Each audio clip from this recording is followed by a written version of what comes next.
In video games, the warning signs before a boss fight are obvious: flashing lights, dramatic music, maybe even a cinematic cutscene. In cybersecurity, not so much. Attacks start quietly, hidden in the patterns of your network traffic. In this video, we'll cover network-based indicators of malicious activity aligned with the CySA Plus objectives. Two important indicators you'll need to recognize are bandwidth consumption and traffic spikes. So let's break them down together. First, here's the key. You can't recognize unusual traffic until you know what normal looks like. That's called establishing a baseline. For example, you might expect your network to be busiest during peak business hours, perhaps at 1 p.m. when everyone returns from lunch. But if you suddenly see bandwidth maxing out at 2 a.m. on a Sunday morning, that's a red flag and needs to be investigated. This is where anomaly-based or behavior-based detection comes in. Both essentially mean comparing activity against a baseline to flag unusual patterns, whether that's unusual volume or unusual timing.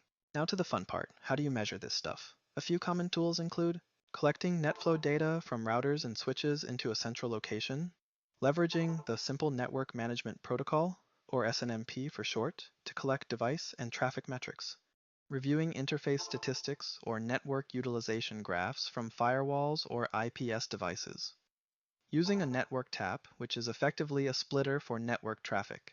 Similarly, enabling port mirroring, which duplicates switch port traffic to a monitoring device. Together, along with manual analysis and oversight, these tools give you visibility into both normal baselines and abnormal activity. On the CySA Plus exam, you'll be expected to interpret different types of logs, and NetFlow is a common one. To help you practice, I'll break down the structure of a NetFlow log using the GoFlow2 collector as an example. Let's take a look at a sample NetFlow log. At first glance, it can look intimidating, but don't worry. We'll break it down into simple categories. First, when did this traffic occur? Look at the timestamp and how long the session lasted. Next, who was involved?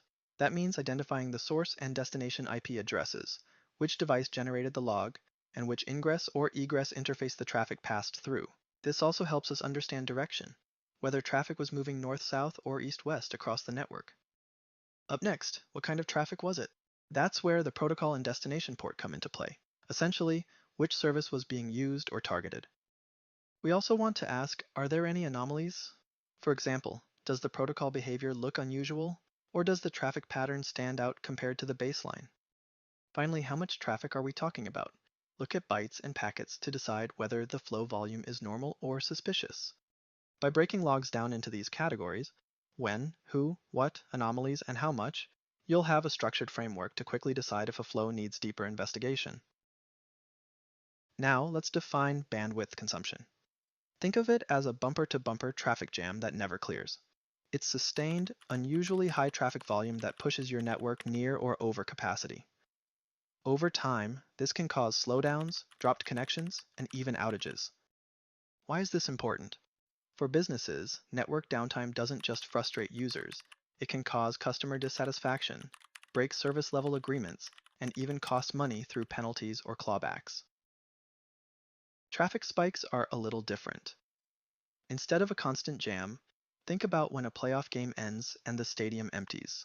Suddenly thousands of cars hit the road all at once, overwhelming the system even if only for a short time. Spikes are sharp, sudden increases in traffic volume that overwhelm the system, even if only briefly. The impacts can be session timeouts, disconnects, or lost data in transit. In summary, bandwidth consumption is like a slow poison, dealing damage over time. But traffic spikes are like a critical hit, doing a bunch of burst damage. So, what actually causes these patterns?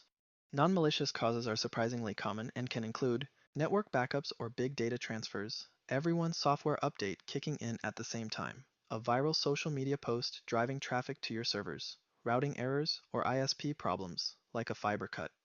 But of course, we also have malicious causes, distributed denial of service attacks that intentionally overwhelm bandwidth, data exfiltration, where attackers quietly funnel large amounts of sensitive data out of your network, amplification attacks like DNS or NTP reflection, where small queries trigger massive responses and flood the victim. And here's the tricky part. Benign and malicious causes can look similar. That's why baselining and correlation of network connection logs are so critical. Context is everything. Network traffic tells a story. The trick is knowing when it's just a casual adventure and when it's a full-blown thriller.